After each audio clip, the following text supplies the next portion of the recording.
árabe entró en erupción cuando una generación de gente joven decidió no seguir sufriendo en silencio y levantarse contra los odiados déspotas que gobiernan sus países. Gaddafi has destroyed our country, and now we can't test the freedom. Pero la forma en la que comenzó esta revolución asombró al mundo. Las armas que utilizaron en la llamada Primavera Árabe no fueron pistolas ni bombas, sino la Internet y los teléfonos celulares. Por primera vez en la historia, los sucesos que cambiaban al mundo eran registrados a toda hora por la gente que estaba en la calle. Existe un registro único que muestra las caídas de los tiranos en Túnez, Egipto y Libia. Y que expone la brutalidad inimaginable de los regímenes en otras partes del mundo árabe.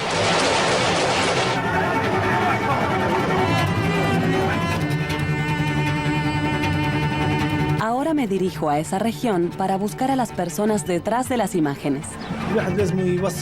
Alguien tenía que mostrarle al mundo lo que estaba pasando.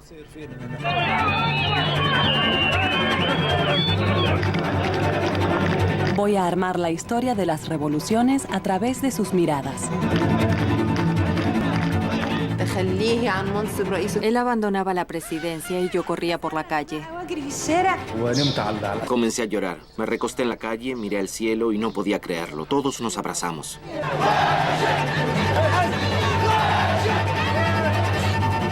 Y voy a conocer a los activistas que siguen luchando. Es el último momento de la vida de alguien.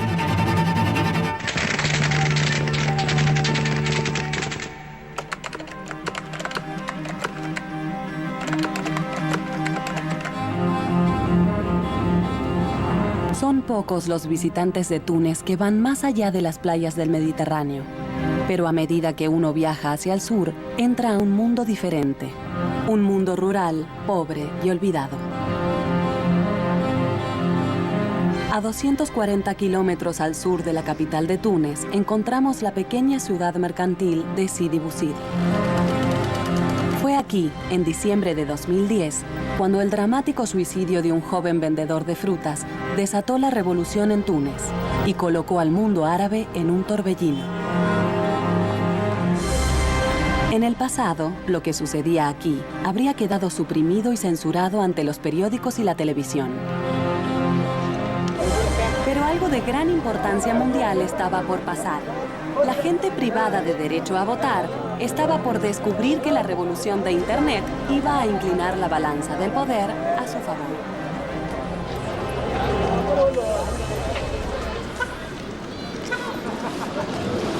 Mohamed Bouazizi, de 26 años, era el sostén de una gran familia y trabajaba como vendedor de frutas en las calles de Sidi Bouzid. Durante años, él y sus compañeros comerciantes fueron atormentados por los corruptos oficiales locales que les exigían sobornos todo el tiempo. Nosotros queríamos trabajar, pero no nos dejaban. Decían que generábamos desorden público. Teníamos que pagarles sobornos para vender nuestras cosas y cuando preguntábamos por qué nos ignoraban. Así era la situación.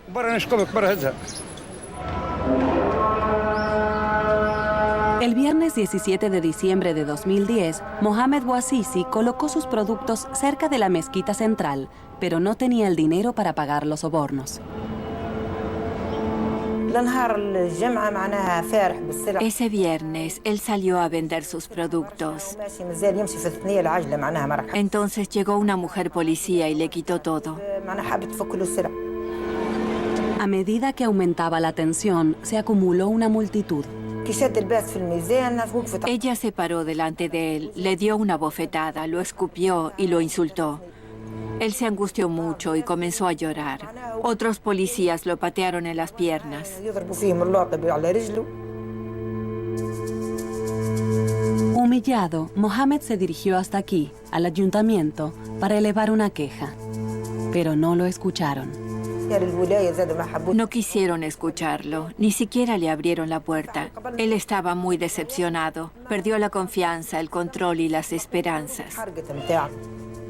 Cuando se fue de aquí, Fue a un negocio cercano donde compró una botella de combustible, regresó aquí con el combustible, eligió un lugar frente a este edificio, derramó el contenido sobre su cuerpo y luego se inmoló.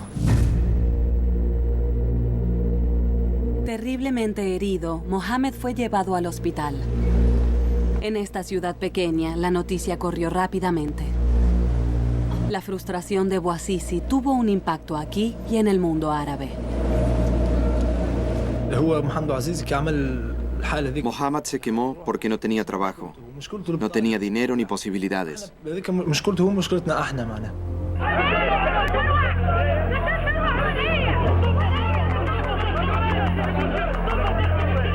Al día siguiente, cientos de personas se reunieron en el mismo lugar donde Mohammed se inmoló. Hombres y mujeres que, al igual que él, luchaban para sobrevivir y sentían que el gobierno no los escuchaba.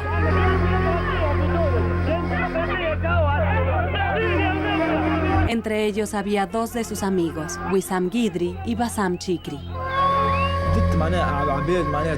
La gente comenzó a gritar y a hacer preguntas frente al ayuntamiento. Le preguntaban al gobernador por qué nadie había escuchado a Bouazizi antes de que se prendiera fuego.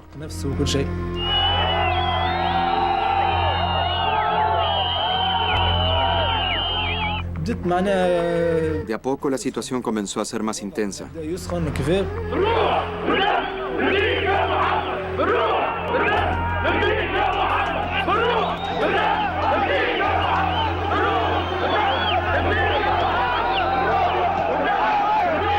Las manifestaciones pasaron inadvertidas en Túnez, pero en el bolsillo de cada manifestante había una herramienta que le iba a mostrar al mundo lo que estaba sucediendo: un teléfono celular. Wissam y Bassam me explican cómo fue que esa noche la manifestación se convirtió en una pelea callejera. Comenzamos con una manifestación pacífica, pero la policía nos reprimió con violencia. Teníamos que defendernos. Comenzamos a arrojar piedras y todo lo que estaba a nuestro alcance. Pronto se convirtió en un enfrentamiento. Ellos nos arrojaban gases lacrimógenos. Esa noche el enfrentamiento se transformó en una guerra callejera.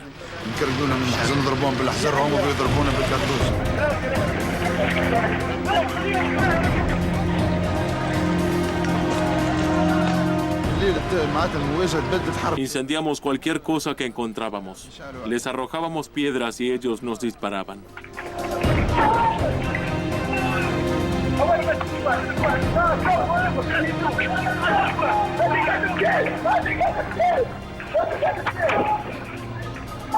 Pero a pesar de la extraña situación que se estaba viviendo en Sidi Bouzid, la televisión estatal de Túnez no informaba nada al respecto.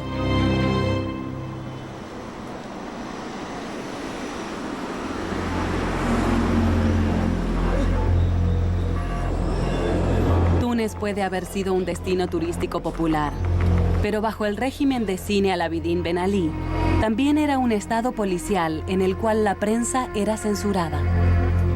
Wissam y Bassam decidieron tomar cartas en el asunto. Alguien tenía que mostrarle al mundo lo que estaba pasando. A medida que la batalla se intensificaba, ellos se aseguraban de captar las evidencias. La policía buscaba a los que filmaban para arrestarlos. Pero nosotros teníamos gente que filmaba en el frente de batalla y en los techos. No eran profesionales, pero sabían qué tenían que hacer. Al filmar desde puntos estratégicos escondidos, consiguieron imágenes desde todos los ángulos.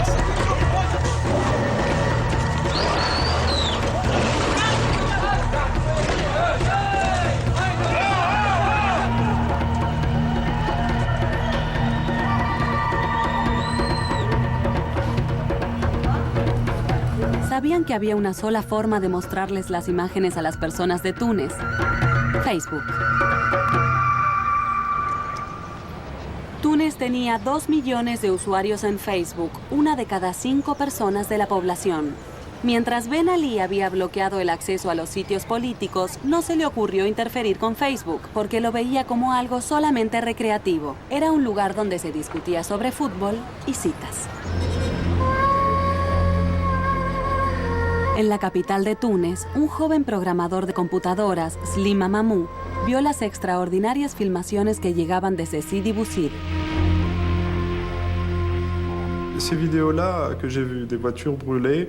El video que vi mostraba autos en llamas, jóvenes arrojando piedras y todo había sido filmado con un teléfono celular. Una de las personas que arrojaba piedras decía, ¿quién hará que nos escuchen? No somos animales. ¿Por qué nos ignoran? Qui va porter notre voix?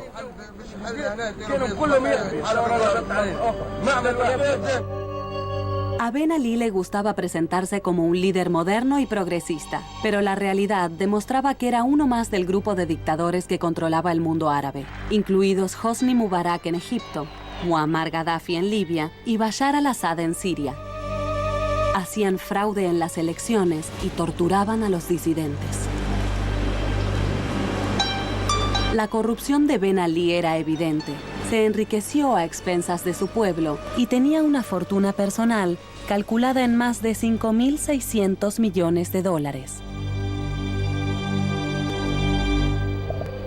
Durante más de 5 años, Slim y Aziz habían escrito en blogs satirizando al régimen. Compartían sus quejas con otros bloggers disidentes en la región. Al observar todas las dictaduras en el mundo árabe, uno se daba cuenta de que todas eran parte de una gran dictadura. Una conciencia colectiva surgió a través de Internet porque es algo inmediato.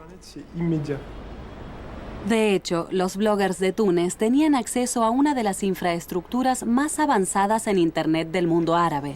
Un 25% de las casas tenía banda ancha y el 90% de los ciudadanos tenían teléfono celular. En su apuesta por modernizar la economía, Ben Ali se arriesgó y expuso a sus ciudadanos ante influencias externas que no eran bien recibidas. Su solución fue censurar todos los sitios políticos. Pero para esta generación tecnológica, la censura no fue un obstáculo. La belleza de Internet reside en que no existe un solo centro único, sino una cantidad infinita de caminos por los cuales comunicarse.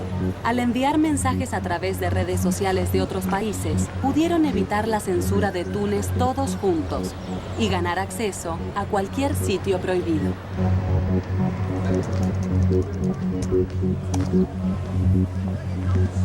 Si los atrapaban subiendo material subversivo, los bloggers eran arrestados y torturados.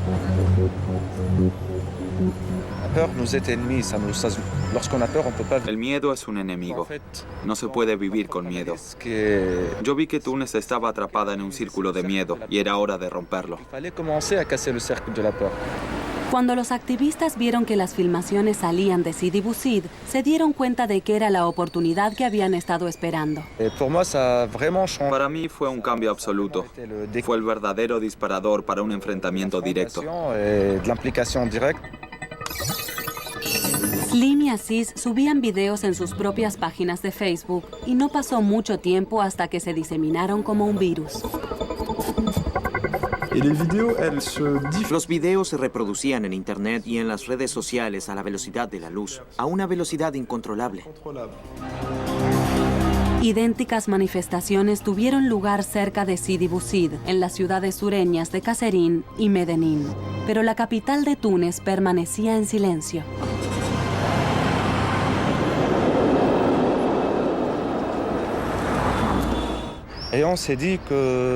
Dijimos es ahora o nunca. Túnez debe movilizarse.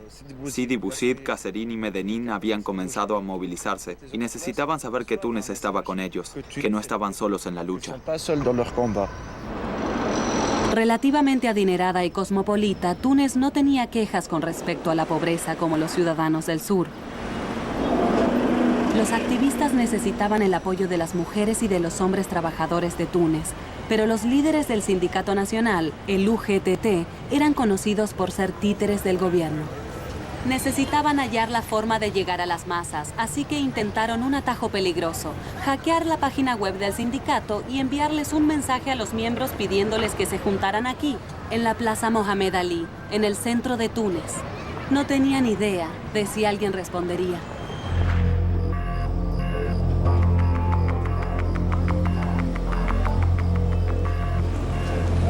La mañana de la protesta, para evitar problemas, las autoridades colocaron controles en el centro de la ciudad, pero los activistas estaban un paso adelante. Cada vez que veía a un oficial de policía avisaba por Twitter: tengan cuidado, no tomen tal calle porque está llena de policías, vayan por tal otra, yo iré por esta. Solo cuando llegaron a la plaza se dieron cuenta del nivel de apoyo alcanzado.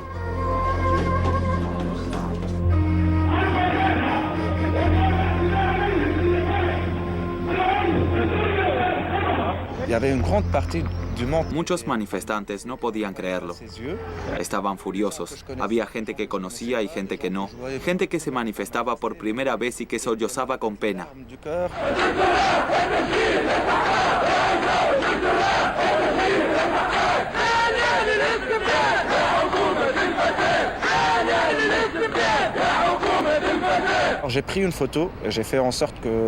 Tomé fotografías desde todos los ángulos para demostrar el tamaño de la multitud. Avisaba: esto sucede ahora en la Plaza Mohamed Ali. Vengan, es el lugar en el que tenemos que estar. Por temor al arresto, Slim tomó una precaución para asegurarse de que la protesta se viera, aun si su teléfono era confiscado.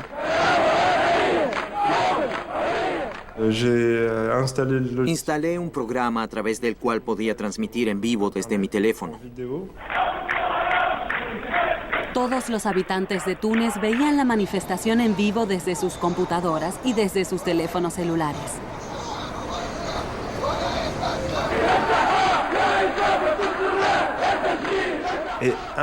En un momento, todos comenzaron a gritar: Ben Ali, vete.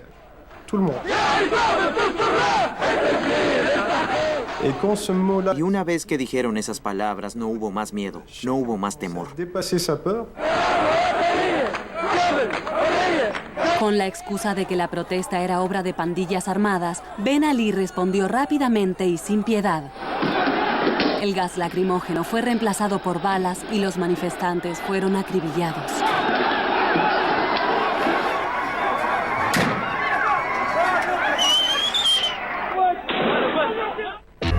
Pasada la 1 del mediodía del 6 de enero, Slim y Aziz fueron arrestados y llevados al Ministerio del Interior para interrogarlos. Sin dudas pensaban que yo era, no sé, el Dr. No de James Bond. Le Dr. No. Y que manejaba la organización. Toutes les ficelles.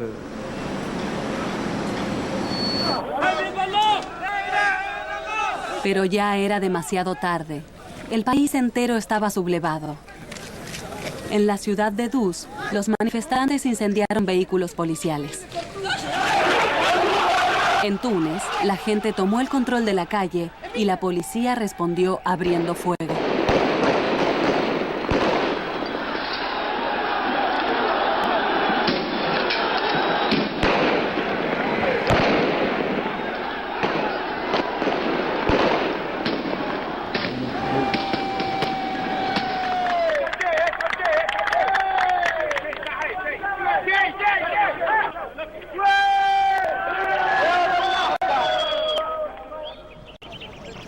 Pronto, 150 personas ya estaban muertas.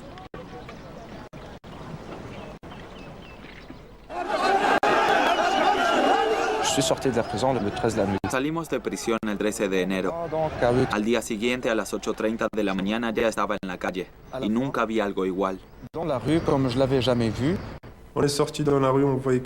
Salimos a la calle y todo estaba en llamas. Cuando nos arrestaron el 6 de enero, Túnez era la misma de siempre, pero ahora era una Túnez completamente diferente. Era una revolución.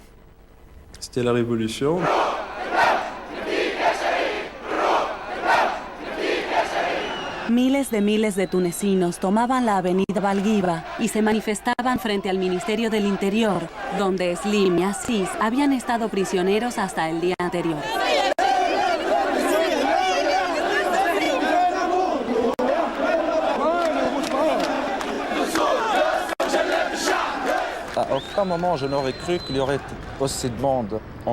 Nunca creí que vería tantas personas ahí. Fue un sueño hecho realidad. La gente se manifestaba, gritaba basta de este sistema, no solo al presidente. Decían váyanse al diablo, ahora somos nosotros los que damos las órdenes.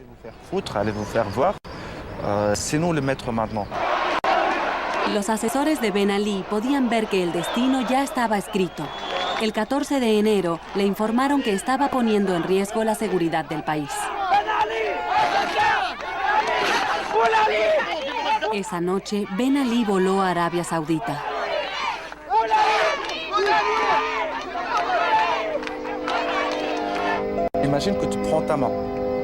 Imaginan que uno se sujeta a la muñeca, que le ata una cuerda muy fuerte hasta que deja de circular la sangre. La dejas así durante 10 horas y luego de pronto la liberas y sientes como la sangre comienza a circular de nuevo por las venas. Fue esa sensación.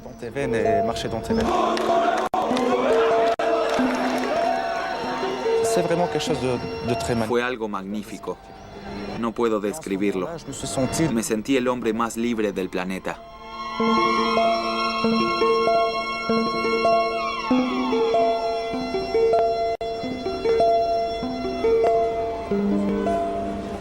El 15 de enero se nombró un gobierno interino que iba a solicitar la transición hacia la democracia e iba a investigar los casos de abuso de derechos humanos.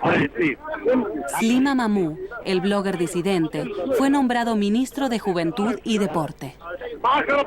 Ben Ali gobernó este país durante 24 años, pero en solo 28 días desde la primera protesta en una pequeña ciudad sureña, su régimen cayó. Los activistas opositores en Medio Oriente observaban asombrados y también con una nueva inspiración. ¿Podrían hacer lo mismo con sus igualmente odiados dictadores? La red de disidentes en Internet abarcaba todo el mundo árabe, desde Marruecos en el norte de África hasta Yemen en el Golfo. Pero era en Egipto donde había un ejército clandestino de activistas esperando levantar el bastón de la revolución.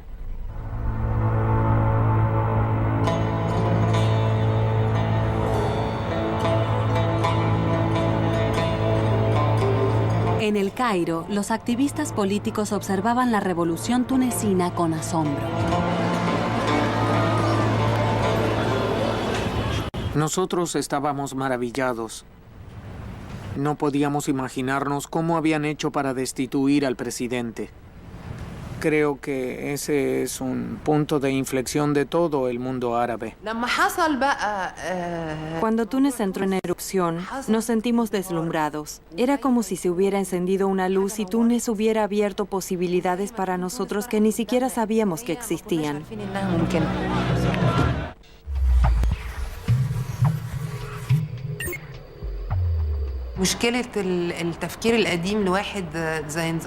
El problema del pensamiento de la vieja escuela del régimen de Mubarak era que creía que solo las facciones con estructura piramidal eran peligrosas. Por eso había partidos que confrontaban, como los Hermanos Musulmanes y otras facciones islámicas, porque eran organizaciones tradicionales con una estructura de jerarquías. Él pensó que el hecho de que Internet no tuviera estructura ni liderazgo no la convertía en una amenaza. Incentivados por los sucesos en Túnez, los activistas planificaban una fecha para su manifestación. Lo discutimos y llegamos a la conclusión de que íbamos a dejar de engañarnos. Decidimos de manera independiente salir a la calle, aunque eso implicara la muerte. Todos tomamos esa decisión al mismo tiempo. A través de sus páginas de Facebook, los activistas fijaron un día para la manifestación, el 25 de enero, feriado nacional en honor a la policía. ¿Qué les dijeron a las personas? ¿Les dijeron que se unieran a ustedes a la marcha en la Plaza Tahrir? 6 o 7 de nosotros decidimos el lugar exacto un día antes de las manifestaciones.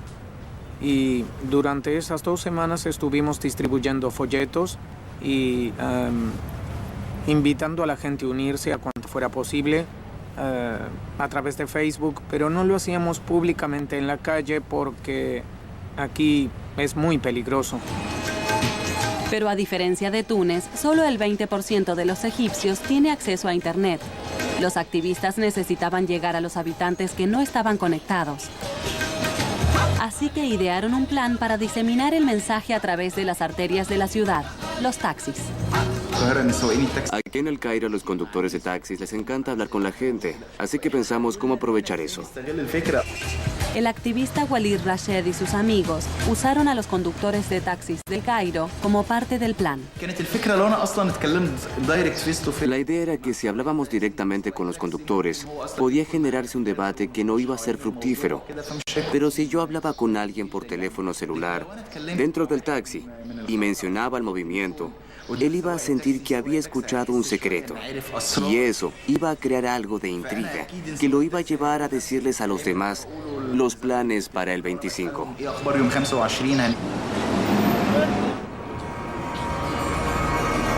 La noticia se extendió por El Cairo en los autobuses, en los bares, en las mezquitas, y todos sabían que algo importante iba a suceder en la Plaza Tahrir.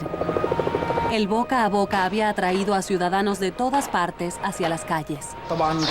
Nos quedamos asombrados al ver la cantidad de gente que estaba con nosotros. Estábamos felices y llorábamos porque la gente se nos había unido.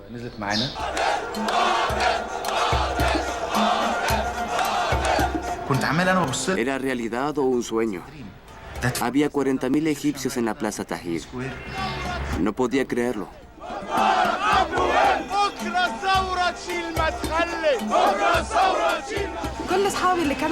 Todos mis amigos del movimiento estaban ahí, hombres y mujeres jóvenes, todos estábamos llorando. Nuestro sueño se hacía realidad.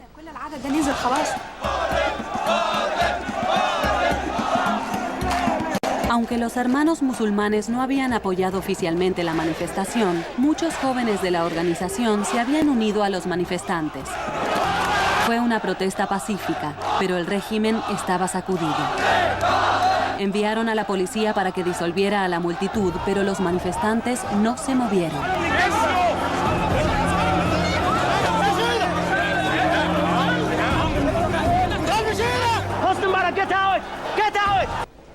Occidente confiaba en que Mubarak defendería la paz con Israel y cooperaría en la guerra contra el terrorismo. Al igual que sus predecesores en la Casa Blanca, Obama no tenía deseos de hacerlo enojar.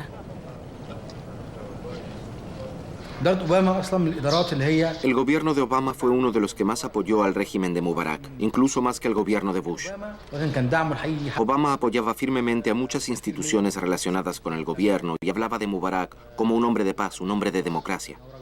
Su amistad con Mubarak hizo enojar a la gente de Egipto.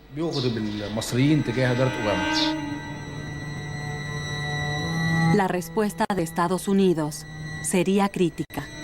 La secretaria de Estado Hillary Clinton había sido una gran legitimadora de la libertad en Internet e impulsaba el activismo digital alrededor del mundo. Pero ahora que los intereses estadounidenses estaban en juego, volvió rápidamente a la política antigua.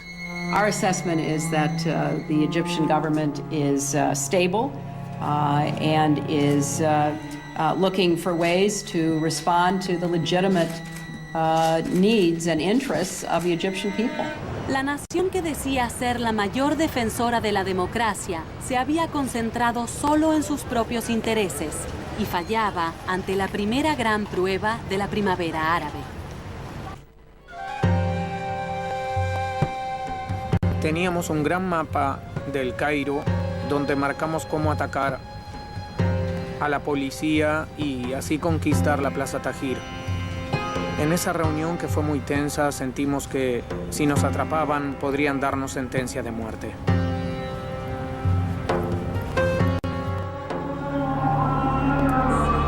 Pero mientras los activistas planificaban, las autoridades preparaban lo que esperaban fuera un golpe mortal. Durante los últimos días, el régimen observó cómo los activistas utilizaron Internet y los teléfonos celulares para lograr que decenas de miles de personas salieran a las calles. La reacción del gobierno fue simple. Desconectó por completo toda la red, restringiendo así las comunicaciones en red y por celulares. El fotófono británico era uno de los 4 servidores de Internet que retiró sus servicios. Al estar bajo la ley egipcia, las autoridades tenían el derecho de dar una orden que ellos estaban obligados a cumplir. La mañana del viernes 28 de enero, el día planeado para la protesta, los egipcios despertaron y descubrieron que habían quedado incomunicados del resto del mundo y entre sí.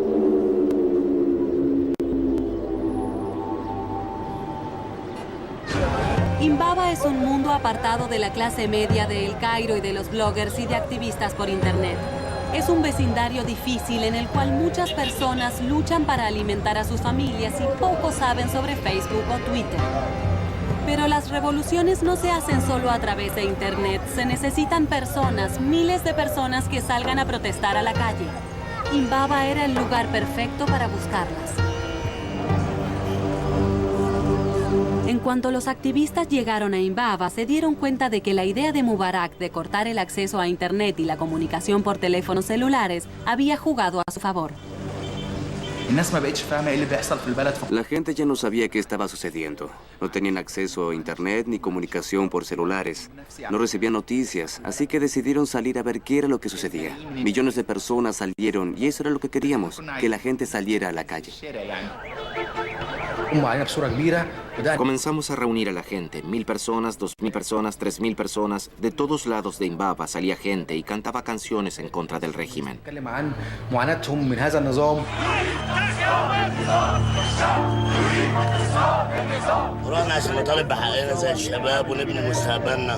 وفي ناس عندها 30 سنه و35 سنه لحد دلوقتي ما اتجوزتش. اعتراض على نظام الحكم، اعتراض على العيشه اللي عايشينها، اعتراض على كل حاجه. الهدف بتاعي عشان اروح التحرير ان انا الغي الدستور الجديد.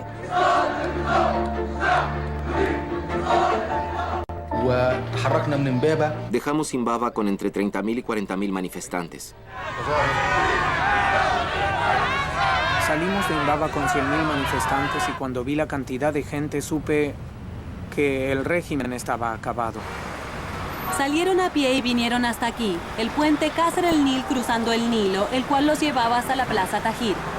Esperándolos del otro lado estaba la policía, la cual tenía estrictas órdenes de detener la manifestación. Y en el Egipto de Mubarak, eso significaba que si era necesario, había que matarlos. El miedo era real porque ellos tenían armas y estaban disparándolas. Disparaban a matar. Disparaban así. Es un puente angosto, no muy grande, y es difícil cruzarlo con la policía armada ubicada frente a ti. Era un camino angosto y era muy fácil para ellos acertarnos.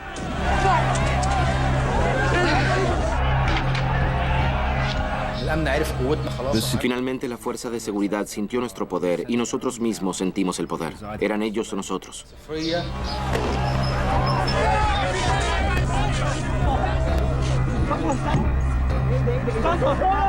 Mucha gente murió. 2 personas murieron ante mí. Intenté salvarlas, pero a pesar de que soy médico no pude hacer nada.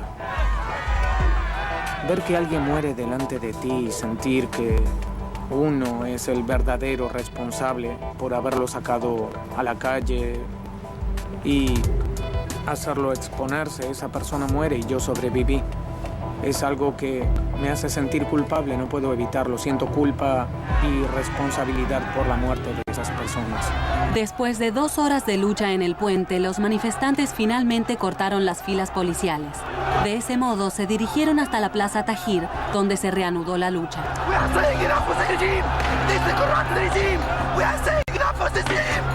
Esa noche, en la televisión estatal egipcia, un Mubarak asediado le habló a la nación.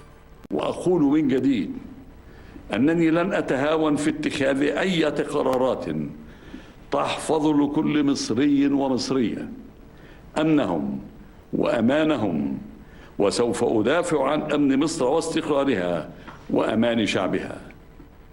Detrás de su dureza y rigidez, su miedo era evidente. Prometió reformas democráticas. Después de su discurso, el presidente Obama llamó a Mubarak por teléfono. I just spoke to him after his speech, and I told him he has a responsibility to give meaning to those words, to take concrete steps and actions that deliver on that promise. Pero en la Plaza Tahrir, las palabras de Mubarak fueron recibidas con desprecio. He should go. We don't like him. Devolvieron el acceso a Internet y los usuarios de teléfonos celulares recibían mensajes patrióticos como este. Jóvenes de Egipto, tengan cuidado con los rumores y escuchen la palabra de la razón. Egipto es preciosa, debemos cuidarla. Pero la gente de Egipto no se impresionó. Y no fue solo en El Cairo. Alejandría, Suez y Port Said también se estaban manifestando. Ya había más de 500 muertos. Ahora la situación iba más allá de la policía.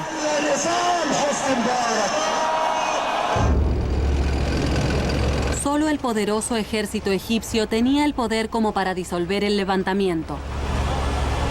Durante toda la semana los tanques habían estado estacionados en la plaza, pero nadie estaba del todo seguro de qué lado estaban. La gente comenzó a preguntar, ¿dónde está el ejército egipcio? La policía nos está disparando, el ejército debe protegernos. Yo estaba asustada, dije, ¿qué sucedería si el ejército nos atacara? Pero dijeron, es imposible, el ejército está de nuestro lado.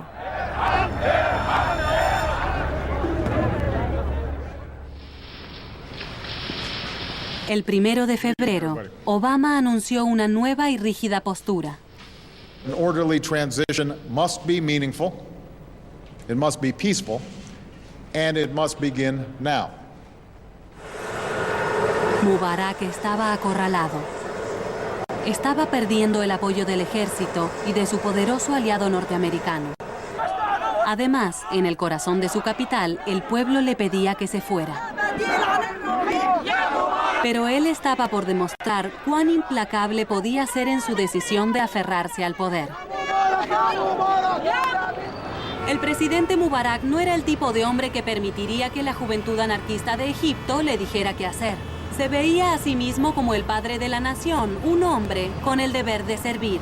Por eso, el 2 de febrero, 9º día de la protesta, Mubarak dio batalla. Esa tarde, cientos de hombres armados llegaron a la Plaza Tahrir y fueron descritos en la televisión como partidarios leales del gobierno. Existía el rumor de que eran policías vestidos de civil y matones pagos por el régimen. El régimen de Mubarak comenzó a sembrar el caos y el terror entre la gente para que le tuviera miedo a la revolución y dijera, queremos a Mubarak y queremos estabilidad, no queremos vandalismo. Así que liberaron vándalos por todas partes para que robaran y aterrorizaran a la gente en las calles.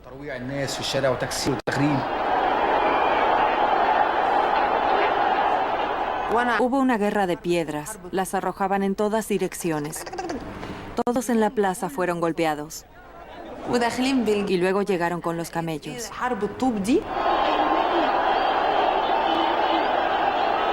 Esa fue conocida como la Batalla de los Camellos.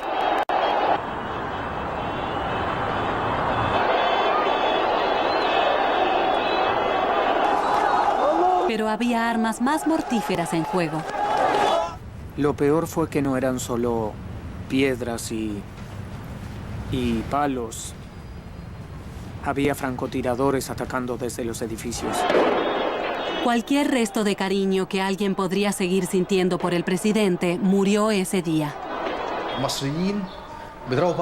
¿Está preparado para incendiar Egipto y destruir todo? ¿No le importa desatar una guerra civil mientras él está en el poder? ¿Por qué desea tanto quedarse en el gobierno como para destruir Egipto por completo?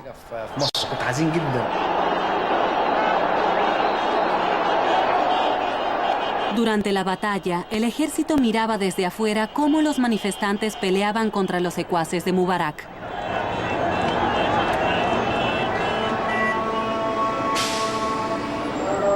Después, un oficial militar, el comandante Ahmad Ali Shuman, le dijo a la multitud en la Plaza Tahrir que él había tomado sus armas y se había unido a la protesta.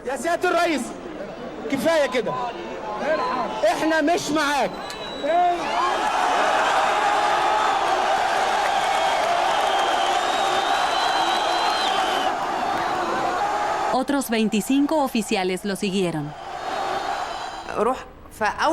La primera vez que me sentí a salvo fue cuando vi que un tanque pasaba frente a un grupo de gente que lo aclamaba. Y el conductor comenzó a tirarle besos a la gente.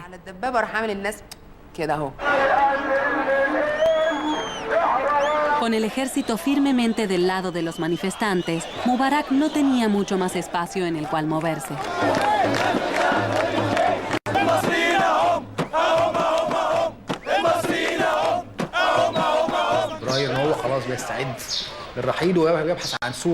Llegaron noticias de que abandonaría el gobierno y buscaba una forma digna de dejar la presidencia.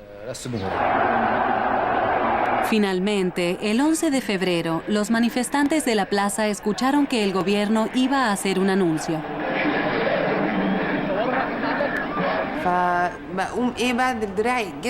Incliné la cabeza hacia la radio y escuché que decían que iba a abandonar su cargo como presidente de la República. Comencé a gritar. Salí corriendo a la calle. Todos hablaban por teléfono. Había una alegría histérica en la calle. Congratulations for all my people! Congratulations! Yes!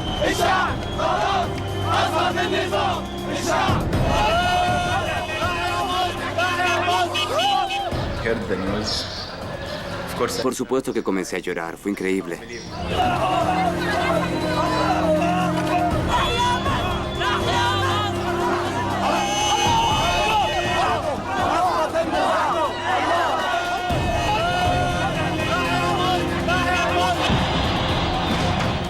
Había fuegos artificiales por todos lados. De repente el país estaba festejando que Mubarak se había ido.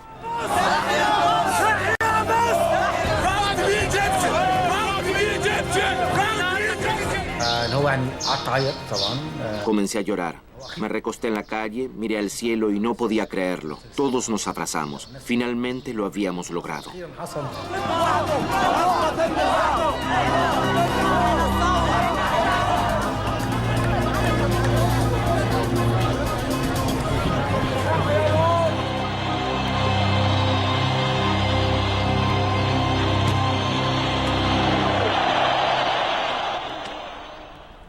Con Mubarak y Ben Ali derrocados, ahora la antorcha de la revolución había pasado a los activistas de Libia, Bahrein, Yemen y Siria.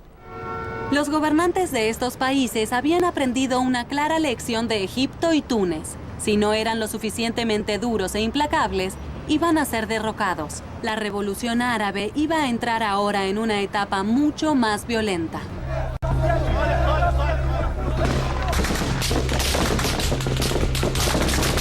Las manifestaciones pacíficas iban a encontrarse con medidas militares sangrientas. Y a medida que el levantamiento se expandía, Internet se convertiría en un recurso más crítico. En los meses que siguen, será el único contacto con el mundo exterior para aquellos que luchan contra los tiranos más crueles del mundo árabe.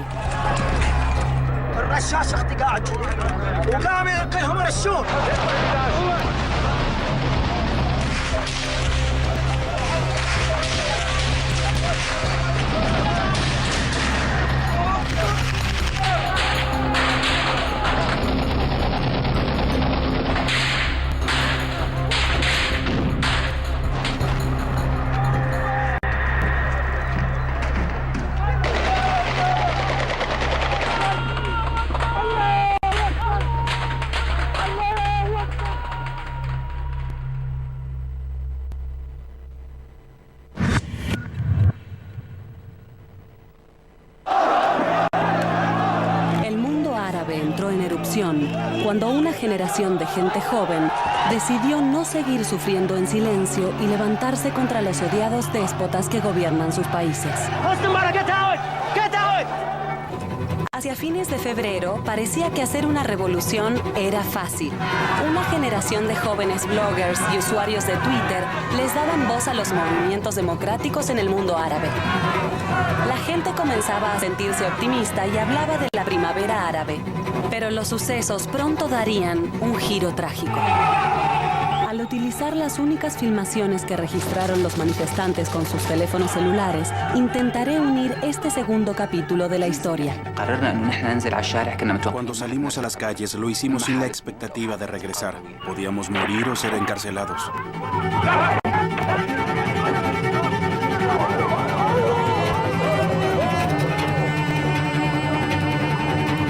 Me encontré contaré con los activistas que arriesgaron sus vidas para exponer la barbarie de sus gobiernos. Lo más importante aquí era subir las filmaciones a YouTube para que la gente las viera. Son los últimos momentos de la vida de alguien. Les mostraré cómo la generación de Facebook llevó su lucha a las calles. Incluso aquellos que estaban filmando tenían la cámara en una mano y una piedra en la otra. Y así comenzaba una lucha que iba a hacer que el mundo árabe se deshiciera de su dictador más conocido. Gaddafi has destroyed our country, and now we can test the freedom. Now we can build our country.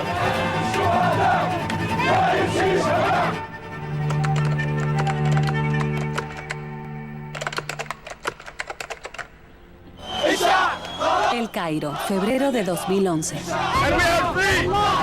Por segunda vez en un mes, la gente del mundo árabe había derrocado a un odiado déspota.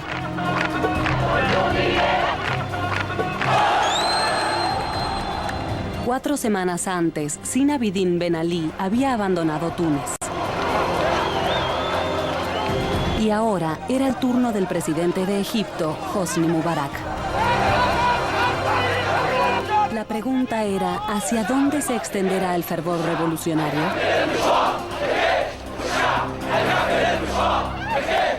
Después de la dramática caída de Hosni Mubarak en Egipto, aparecieron los primeros movimientos revolucionarios en la frontera de Egipto con Libia. Este era uno de los sistemas autocráticos más controlados en toda la región, pero aún aquí, el régimen pronto sería vulnerable.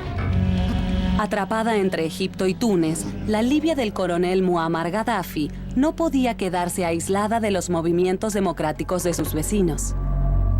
Durante 42 años, Gaddafi había gobernado el país y era su ladrón personal.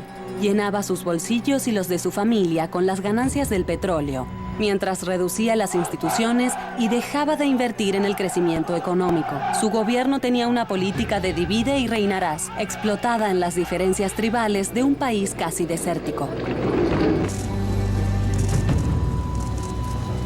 Él era conocido por su paranoia ante la gente que se reunía para compartir ideas. Por eso desalentaba cualquier forma de reunión pública.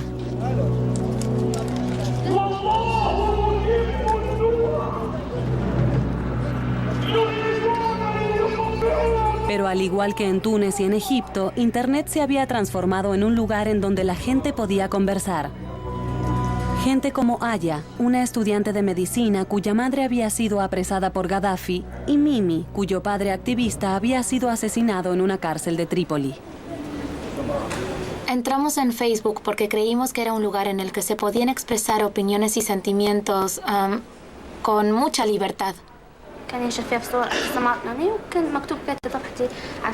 Comencé a leer artículos, a buscar en Facebook y a descubrir lo que podía ser posible, cómo se armaba una revolución. Me uní a diferentes grupos en Facebook que hablaban sobre libertad. Cuando vimos que había gente que armaba esos grupos y hablaba, sentíamos que nos escuchaban y que sentían lo mismo que uno. Sentimos que podíamos hacer mucho a través de Facebook. A diferencia de su vecina Túnez, Libia no tenía casi comunicación. Solo el 5% de las personas tenían acceso a Internet. Gaddafi no la veía como una amenaza. De lo que no se dio cuenta era de que el divide y reinarás no funciona en la era de Internet. Las redes sociales tenían el poder de unir a la gente joven en su contra. Ya había sido suficiente, todo estaba muy mal, así que comencé a alentar a otros jóvenes para que se defendieran. Utilizaba salas de chat en Libia.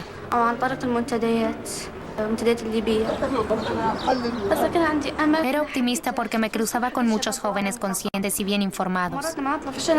Las excusas usuales de estoy harto o no hay salida no estaban en Facebook. Un ejército invisible de jóvenes libios estaba esperando el momento.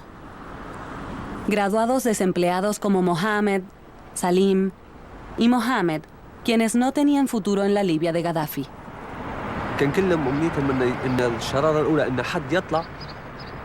Todos estábamos esperando que se encendiera la primera llama, especialmente después de las revoluciones en Egipto y en Túnez. Todos esperábamos ser parte de algo grande. Pero alguien tenía que hacer el primer sacrificio. Ese era el problema.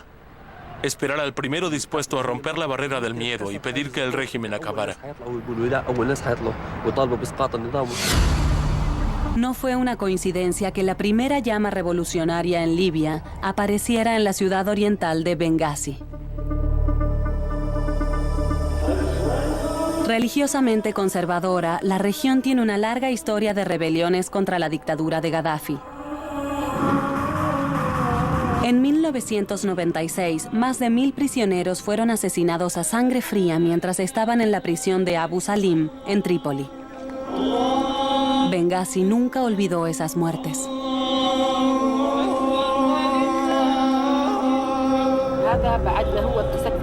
Mi hijo fue asesinado en Abu Salim. Su padre se enfermó de angustia y lloró tanto que perdió la vista. A medida que la revolución se extendía en Túnez y en Egipto, las familias de los muertos en Abu Salim se volvían un punto central para la caída en Libia. Ansioso por acabar con la manifestación incipiente, el 15 de febrero, Gaddafi arrestó al abogado de la familia, Fatih Erbil, quien había perdido a su hermano y a otros familiares en la masacre.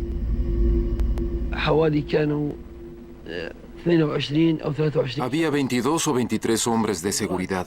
Vinieron en 6 autos y me dijeron que debía ir con ellos. Después de irse, revisaron mi casa. Se llevaron mi computadora, mi teléfono y documentos personales.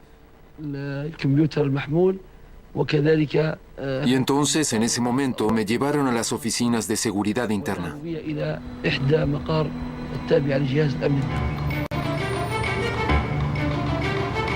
La noticia del arresto de Fatih Erbil se filtró y las familias de Abu Salim reaccionaron con furia, reuniéndose fuera de este edificio. Las oficinas de seguridad nacional querían que liberaran a su abogado.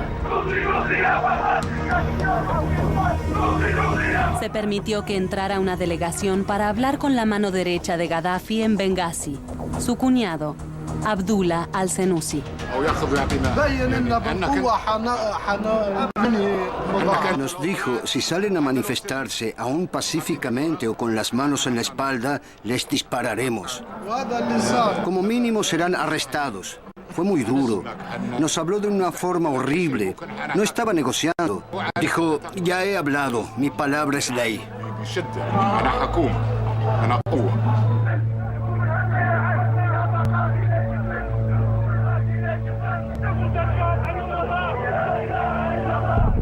Pero fuera del edificio de seguridad nacional, la multitud estaba creciendo. La noticia se había extendido y había cientos de personas en las calles de Bengasi. Ahora pedían la caída del régimen.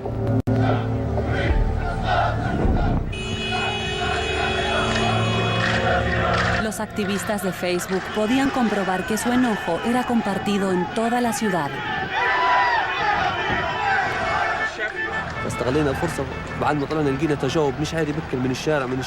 La respuesta fue increíble.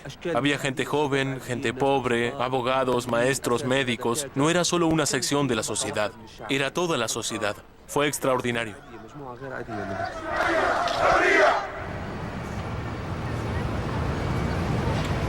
El enojo estaba creciendo en toda Libia. El 17 de febrero, una gran multitud se reunió en esta plaza, en la ciudad portuaria de Tobruk.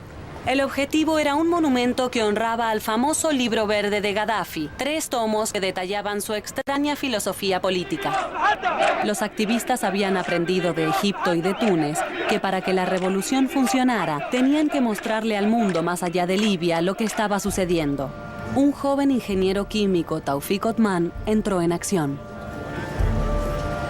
Lo intenté. Tomé mi teléfono y comencé a filmar de esta forma. ¿Sentiste que debías capturar ese momento? Sí. Dije, creo que este será un gran momento.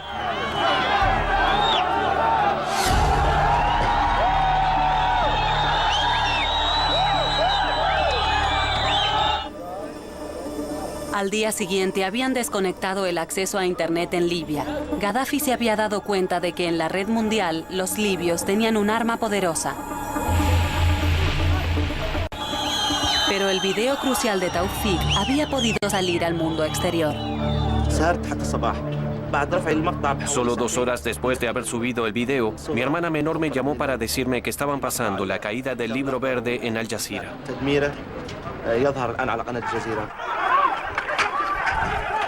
Ahora la gente en todo el mundo podía ver que la primavera árabe no se había detenido en Egipto.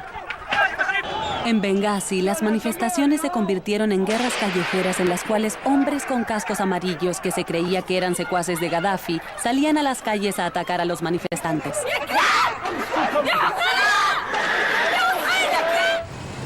Sin acceso a Internet, se hacía cada vez más difícil sacar las imágenes de Libia. Pero gracias a una vieja tecnología aún era posible. En los días siguientes, los libios conducían hasta aquí, la frontera con Egipto, en distintos autos y taxis maltrechos para darles los videos a escondidas a sus amigos y compañeros. Ellos los subirían luego en Egipto. El 19 de febrero, una marcha fúnebre por aquellos que habían muerto en la lucha pasó directamente frente a Katiba, el cuartel militar en Bengasi y la sede de poder de Gaddafi.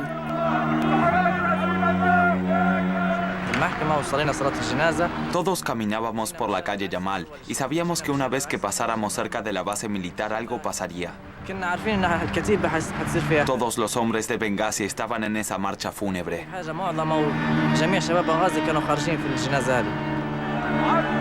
A medida que la marcha se acercaba, los francotiradores de Katiba comenzaron a disparar desde los techos.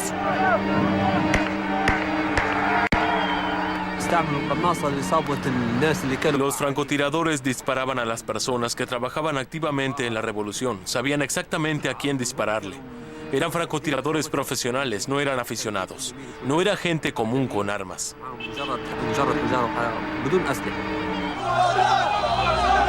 El ataque del régimen en el funeral iba a ser decisivo. Enfrentados con la orden de dispararles a los manifestantes, un ejército local y las unidades de policía se cambiaron de bando y se unieron a los manifestantes contra Gaddafi.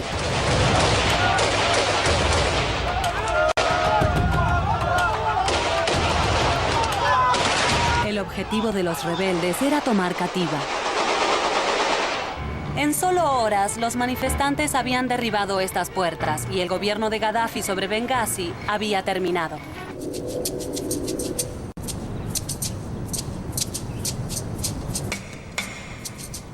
El gobierno de Gaddafi al este de Libia estaba acabado. Pero a diferencia de Ben Ali en Túnez y de Mubarak en Egipto, no iba a irse pacíficamente. Así que juró venganza. Al igual que a Mubarak en Egipto, Occidente había apoyado a Gaddafi. Querían su petróleo y su información sobre Al-Qaeda. Pero el triunfo de la democracia en Túnez y en Egipto les habían enseñado a los líderes de Estados Unidos y de Europa que podría ser un error aferrarse a esos viejos amigos. Las manifestaciones estaban sucediéndose en otros países árabes: Marruecos, Argelia, Jordania, Yemen y la pequeña isla de Bahrein en el Golfo Pérsico. La mayoría del pueblo chiita le guardaba rencor al corrupto líder sunita de Bahrein. Los chiitas eran discriminados y los países reclamaban que la democracia era una farsa. Situada entre el reino sunita de Arabia Saudita y la imprevisible República Islámica Chiita de Irán, Bahrein era fundamental para la estabilidad de la región. Le brindaba un puesto fronterizo estratégico a Estados Unidos y albergaba a su quinta flota. Cualquier desarrollo aquí iba a tener repercusiones más allá de la pequeña isla. Inspirado por los levantamientos en Túnez y en Egipto, un joven activista chiita, Ali Abdulhadi Mushaima, utilizó Facebook para organizar una protesta en Bahrein.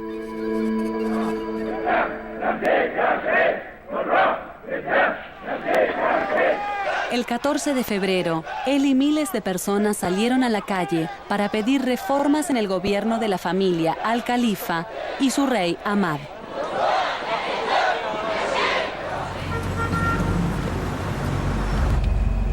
Ese mismo día, la policía armada esperó a Ali afuera de su casa. Oí gritos y disparos. Corrí hacia la puerta y vi a Ali caído en el suelo al final de la calle. No entendía por qué estaba allí caído, así que le grité, ven aquí, ven aquí. Él se levantó y vino corriendo hacia mí. Corría de una forma muy extraña, como si estuviera enfermo y corriera con dificultad. Yo no entendía qué sucedía. En cuanto entró, cerré la puerta y él cayó al suelo así y comenzó a vomitar sangre. Pronto, la noticia del asesinato de Ali se había extendido en toda la isla. Al día siguiente, más de 10.000 ciudadanos enojados salieron a las calles.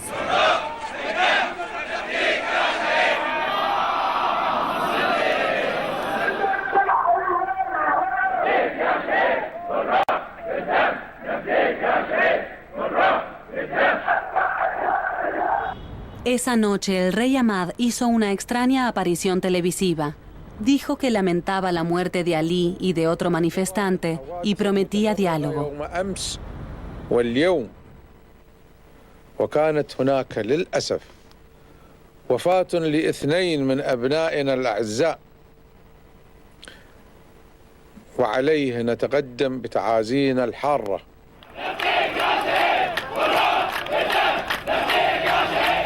Pero su discurso no apaciguó a la enfurecida multitud, que ahora había llevado la manifestación al corazón de la capital. El refuerzo de Arabia Saudita no podría haber llegado en peor momento para los gobiernos occidentales, mientras luchaban por tomar una posición en el paisaje cambiante de la primavera árabe.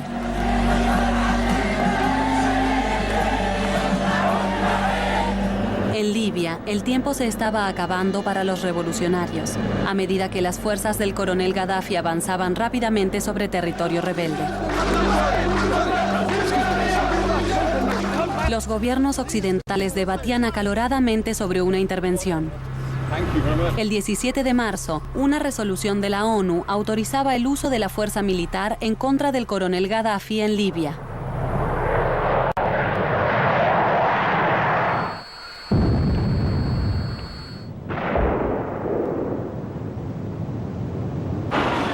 Pero el interés estratégico en Bahrein y el precio del petróleo eran más importantes. Mientras el régimen de Bahrein pulverizaba lo que quedaba de lucha por la democracia en su gente, Estados Unidos y Europa miraban hacia otro lado. Ya habían pasado 3 meses desde la muerte de un joven vendedor de frutas en Túnez, que había levantado manifestaciones en todo el mundo árabe. Túnez y Egipto ya habían derrocado a sus dictadores. Libia estaba envuelta en una guerra civil y las manifestaciones en Yemen amenazaban al gobierno de 30 años del presidente Saleh. Pero había un país que parecía ser inmune al torbellino: Siria. El régimen de línea dura en Siria, justo en la frontera detrás de mí, está bajo el mandato de la familia Assad desde hace más de 40 años. En Siria, el control del ejército, de las fuerzas de seguridad y las leyes de emergencia hacen de la oposición política imposible. Los periodistas están prohibidos en Siria, así que me dirijo hacia Beirut. A solo 2 horas de viaje de Damasco, este se convirtió en el lugar más seguro para los disidentes sirios que huyen a través de la frontera. Vine hasta aquí para conocer al sirio exiliado y ciberactivista Rami Nagle.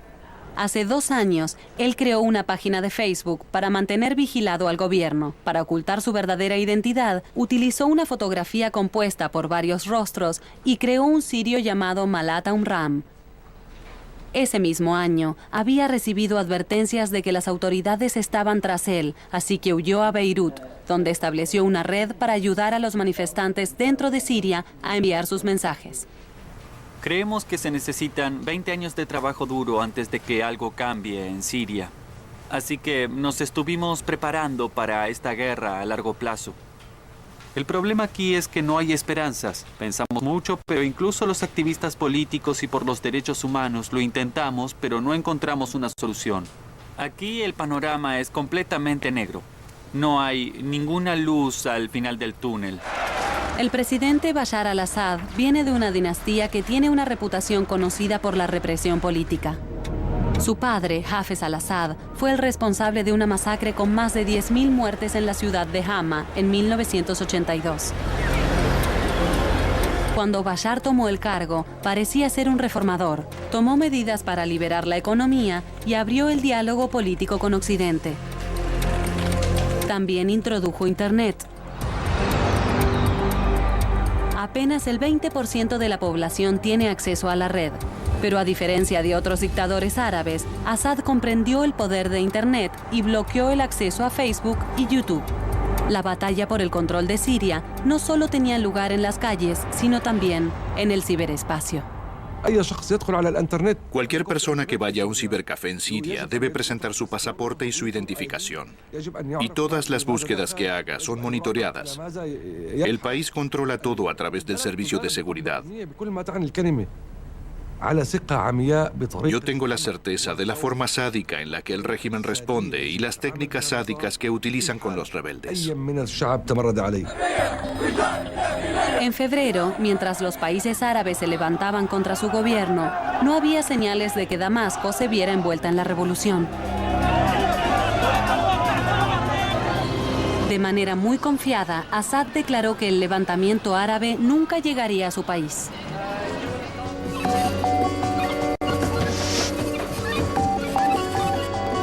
En febrero desbloqueó el acceso a Facebook, pero lo que parecía ser un gesto magnánimo fue entendido por los que sabían como un engaño. Podían utilizar el sitio para reunir información sobre sus opositores.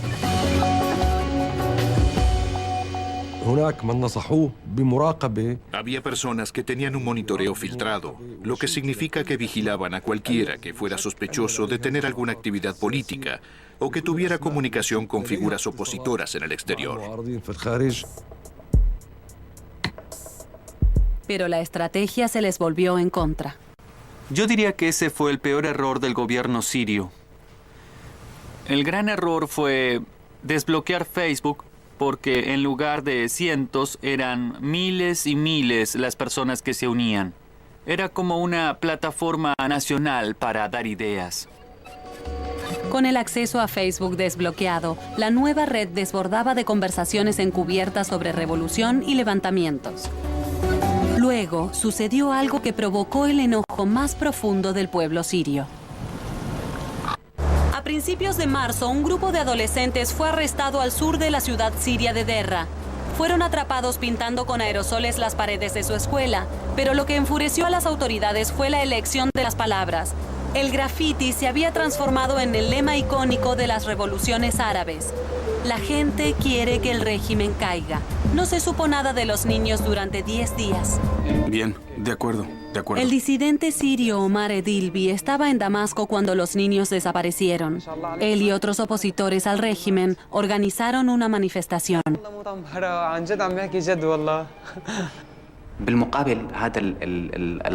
Tuve un abrumador deseo de manifestarme, pero eso estuvo automáticamente bloqueado por el miedo. Cuando salimos a la calle, lo hicimos sin la expectativa de regresar. Podíamos morir o ser encarcelados por mucho tiempo. Esa era la realidad. Recuerdo cómo abracé a mi hijo antes de irme, con la idea de que podía no volver a verlo. El día de la manifestación, Omar y un pequeño grupo de activistas marcharon abiertamente por las calles de Damasco. Se abrían paso por entre los azorados espectadores.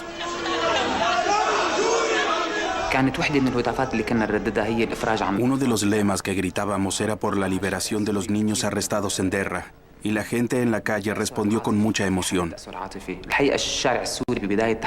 Para ser honesto, la gente siria no sabía mucho sobre pedidos de libertad, democracia y un cambio de gobierno pacífico. Lo que los movilizó fue la historia del arresto de los niños. Cuando se filtró la noticia de que los niños habían sido torturados por las autoridades, los ciudadanos de Derra se levantaron en rebelión. Siria se había unido a la primavera árabe. Durante los días siguientes, 3.000 personas tomaron las calles.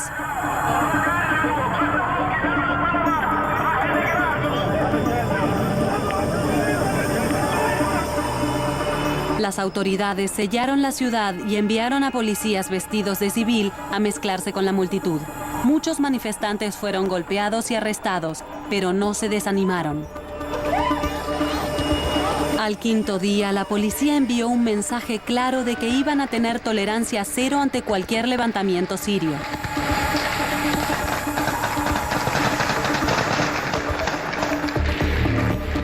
Abrieron fuego y mataron a 5 personas.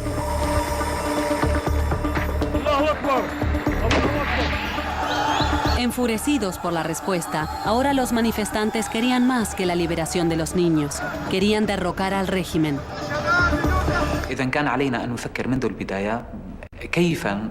Tuvimos que pensar desde el comienzo cómo hacer llegar nuestra voz al exterior. Pensamos en diferentes formas. YouTube era la elección más evidente porque es un medio popular que despliega la noticia por el mundo en minutos. Al principio utilizamos un método de fácil acceso y que no llamara la atención de las unidades de seguridad, el teléfono celular. Ahora que el genio había salido de la botella, la protesta se extendió rápidamente a las ciudades de Banias, Latakia, Homs y Hama. La ciberoperación de Rami se había vuelto crítica. Tenía que distribuir las filmaciones a las nuevas organizaciones del mundo.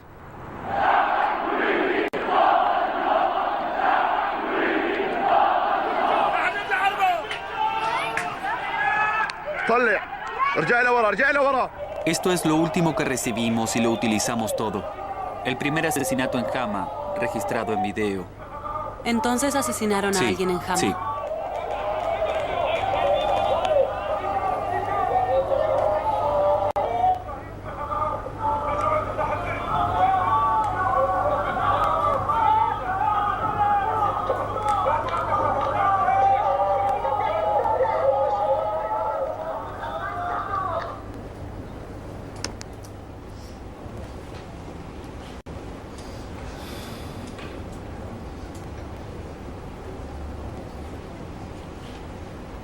En este video en especial, algunos tratan de salvar la vida del herido y al menos 2 personas lo están grabando.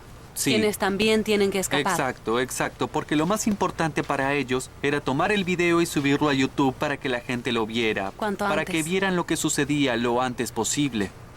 Creí que iba a estar preparada porque, de hecho, hace mucho que escucho sobre estas manifestaciones, pero es casi increíble porque son los últimos momentos de la vida de alguien. Es algo abrumador.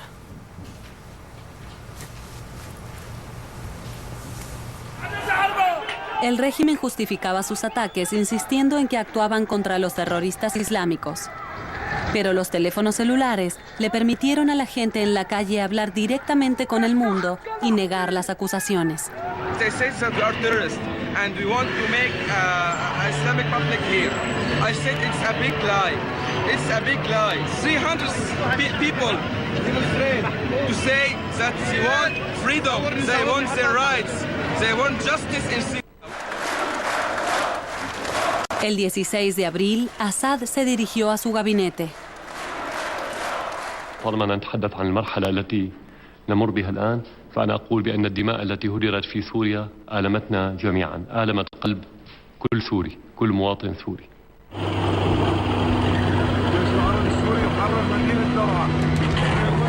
Luego, el 25 de abril, el régimen demostró su verdadera intención.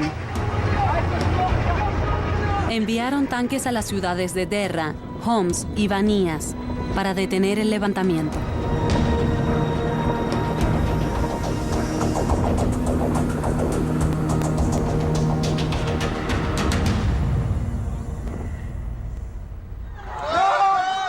Las imágenes que Rami y Omar publicaban desde Beirut eran observadas en todo el mundo y provocaban escándalo. Pero los líderes occidentales todavía no querían involucrarse en otro conflicto árabe.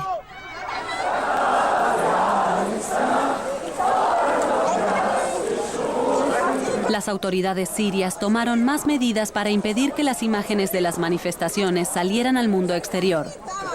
Arrestaban a cualquier persona que estuviera filmando con un teléfono celular y colocaron puestos de vigilancia con francotiradores sobre los techos. A su vez, los activistas adquirieron técnicas más sofisticadas. Evitaban el peligro de subir imágenes desde el celular utilizando Skype para transmitir el mensaje en vivo. ¿Está llamando ahora? Sí, lo estoy llamando ahora. Es un amigo de Bañas. Nos envía estas imágenes desde su computadora. O sea que esto es desde su casa. No, desde el techo del lado. edificio. Es como si él estuviera aquí y los francotiradores en el techo de enfrente. Él está escondido así y sostiene la computadora arriba. Él está agachado y levanta Exacto, la computadora sobre sí. su cabeza. Es para ver qué sucede ahora. Él está arriesgándose mucho. Cada viernes en toda Siria hay enfrentamientos en las calles. Hacia mediados de mayo, la cantidad de gente asesinada por las fuerzas de seguridad ascendía a 1000.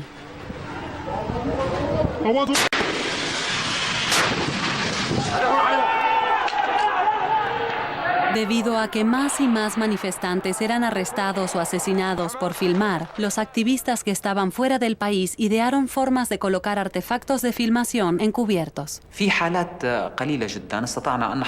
Pudimos colocar algunas cámaras ingeniosas que se escondían en el bolsillo de la camisa, en una manga o en un botón.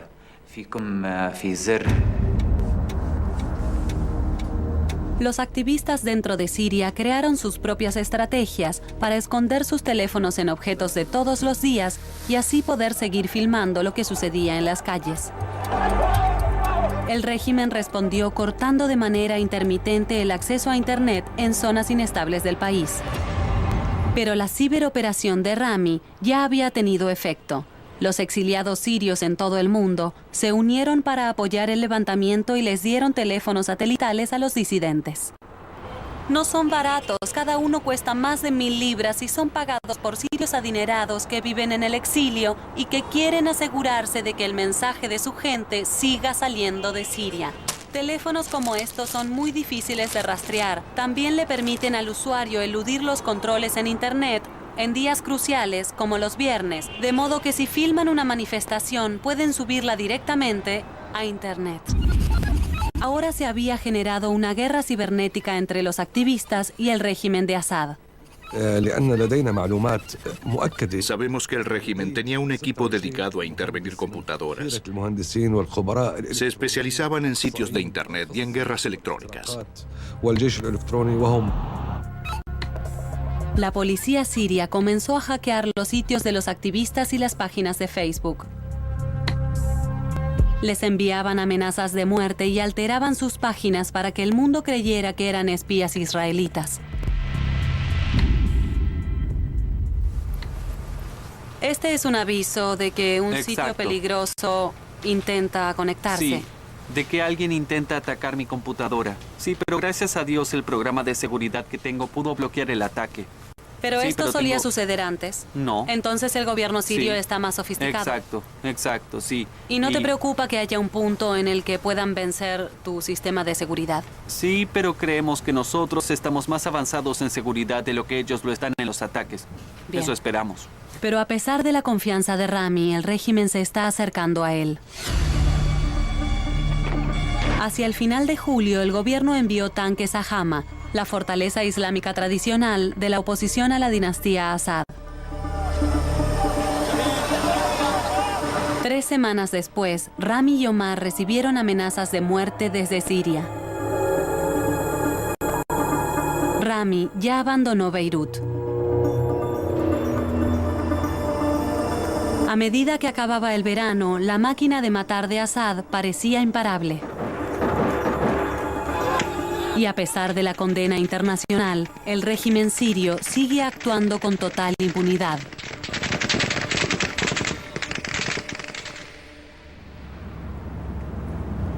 La gris perspectiva de Siria no debe eclipsar al extraordinario cambio que tuvo el mundo árabe este año.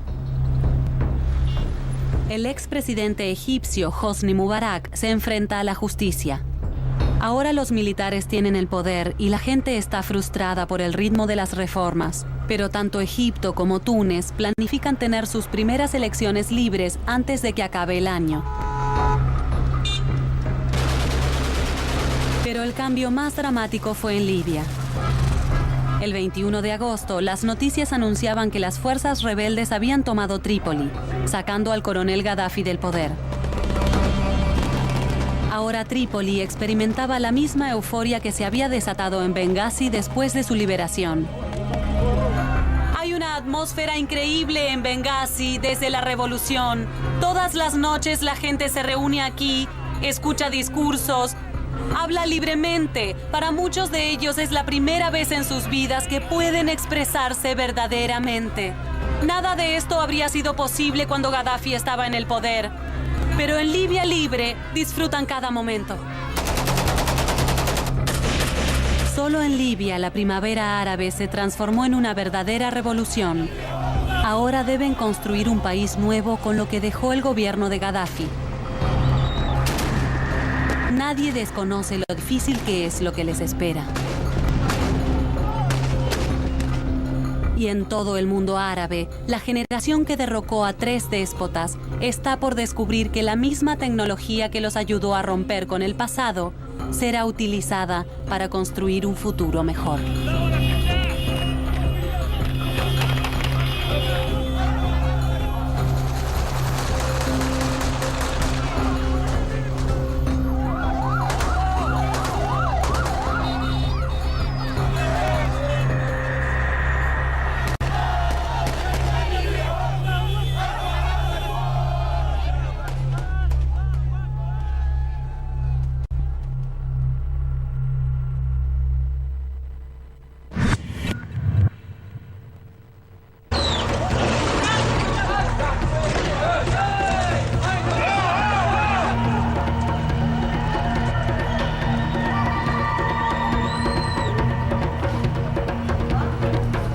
¿Sabían que había una sola forma de mostrarles las imágenes a las personas de Túnez?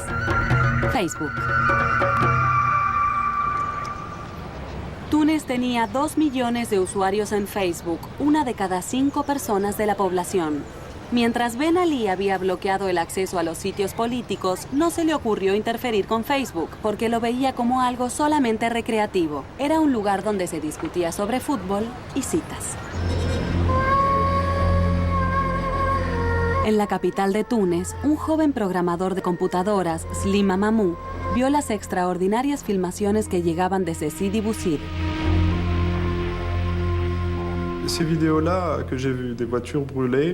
El video que vi mostraba autos en llamas, jóvenes arrojando piedras y todo había sido filmado con un teléfono celular.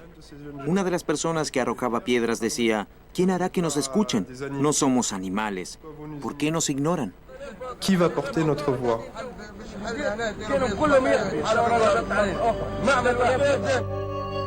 A Ben Ali le gustaba presentarse como un líder moderno y progresista, pero la realidad demostraba que era uno más del grupo de dictadores que controlaba el mundo árabe, incluidos Hosni Mubarak en Egipto, Muammar Gaddafi en Libia y Bashar al-Assad en Siria. Hacían fraude en las elecciones y torturaban a los disidentes.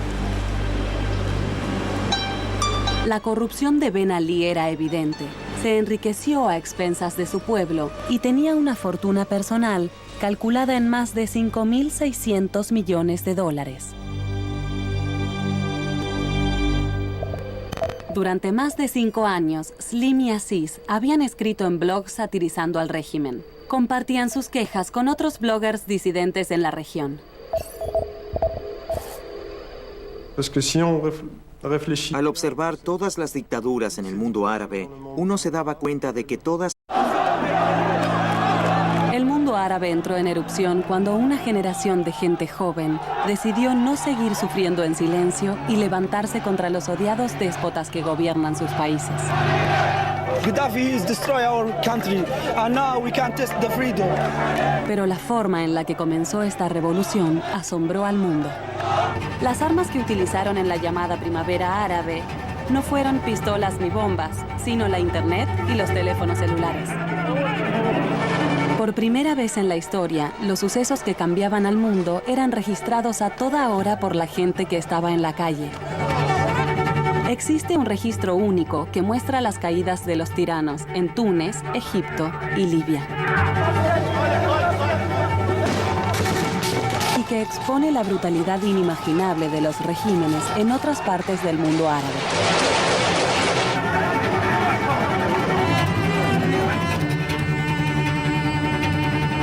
Ahora me dirijo a esa región para buscar a las personas detrás de las imágenes.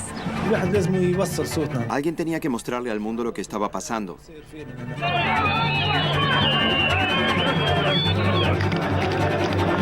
Voy a armar la historia de las revoluciones a través de sus miradas.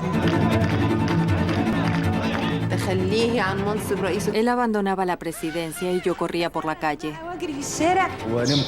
Comencé a llorar. Me recosté en la calle, miré al cielo y no podía creerlo. Todos nos abrazamos.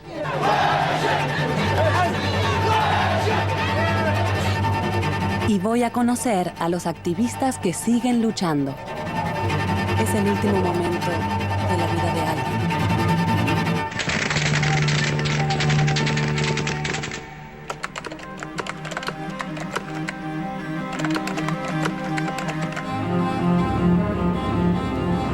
Son pocos los visitantes de Túnez que van más allá de las playas del Mediterráneo.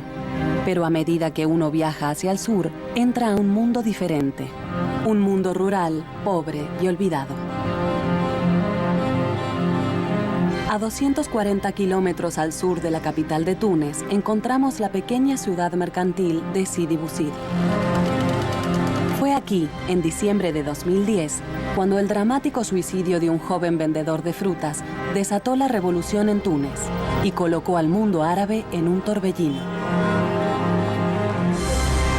En el pasado, lo que sucedía aquí habría quedado suprimido y censurado ante los periódicos y la televisión. Pero algo de gran importancia mundial estaba por pasar.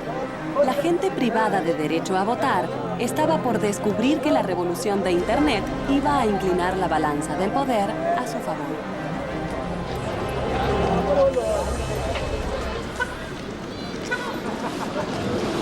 Mohamed Bouazizi, de 26 años, era el sostén de una gran familia y trabajaba como vendedor de frutas en las calles de Sidi Bouzid. Durante años, él y sus compañeros comerciantes fueron atormentados por los corruptos oficiales locales que les exigían sobornos todo el tiempo. Nosotros queríamos trabajar, pero no nos dejaban. Decían que generábamos desorden público. Teníamos que pagarles sobornos para vender nuestras cosas y cuando preguntábamos por qué nos ignoraban. Así era la situación.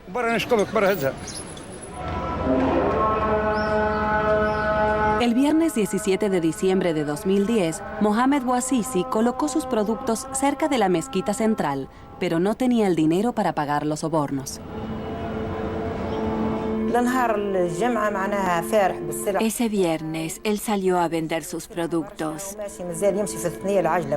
Entonces llegó una mujer policía y le quitó todo. A medida que aumentaba la tensión, se acumuló una multitud. Ella se paró delante de él, le dio una bofetada, lo escupió y lo insultó. Él se angustió mucho y comenzó a llorar. Otros policías lo patearon en las piernas. Humillado, Mohamed se dirigió hasta aquí, al ayuntamiento, para elevar una queja. Pero no lo escucharon. No quisieron escucharlo, ni siquiera le abrieron la puerta. Él estaba muy decepcionado. Perdió la confianza, el control y las esperanzas. Cuando se fue de aquí, fue a un negocio cercano donde compró una botella de combustible, regresó aquí con el combustible, eligió un lugar frente a este edificio, derramó el contenido sobre su cuerpo y luego se inmoló. Terriblemente herido, Mohamed fue llevado al hospital. En esta ciudad pequeña, la noticia corrió rápidamente. La frustración de Bouazizi tuvo un impacto aquí y en el mundo árabe.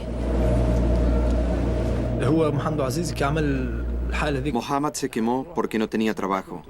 No tenía dinero ni posibilidades.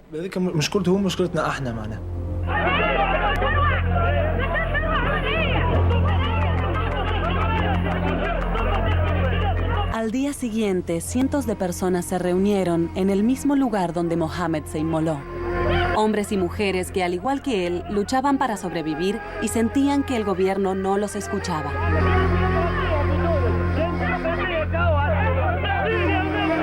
Entre ellos había dos de sus amigos, Wissam Guidry y Bassam Chikri.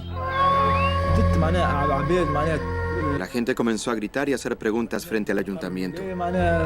Le preguntaban al gobernador por qué nadie había escuchado a Bouazizi antes de que se prendiera fuego.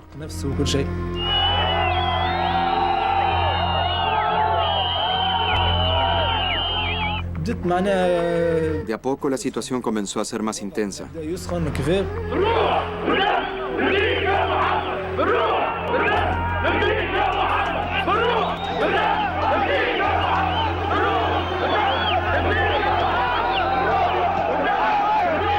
Las manifestaciones pasaron inadvertidas en Túnez, pero en el bolsillo de cada manifestante había una herramienta que le iba a mostrar al mundo lo que estaba sucediendo: un teléfono celular. Wissam y Bassam me explican cómo fue que esa noche la manifestación se convirtió en una pelea callejera. Comenzamos con una manifestación pacífica, pero la policía nos reprimió con violencia. Teníamos que defendernos. Comenzamos a arrojar piedras y todo lo que estaba a nuestro alcance. Pronto se convirtió en un enfrentamiento. Ellos nos arrojaban gases lacrimógenos. Esa noche el enfrentamiento se transformó en una guerra callejera.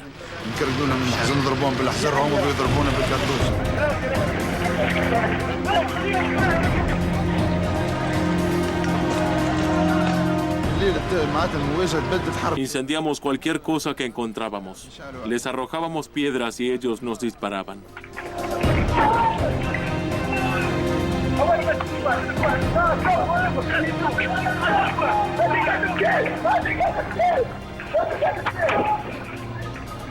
Pero a pesar de la extraña situación que se estaba viviendo en Sidi Bouzid, la televisión estatal de Túnez no informaba nada al respecto.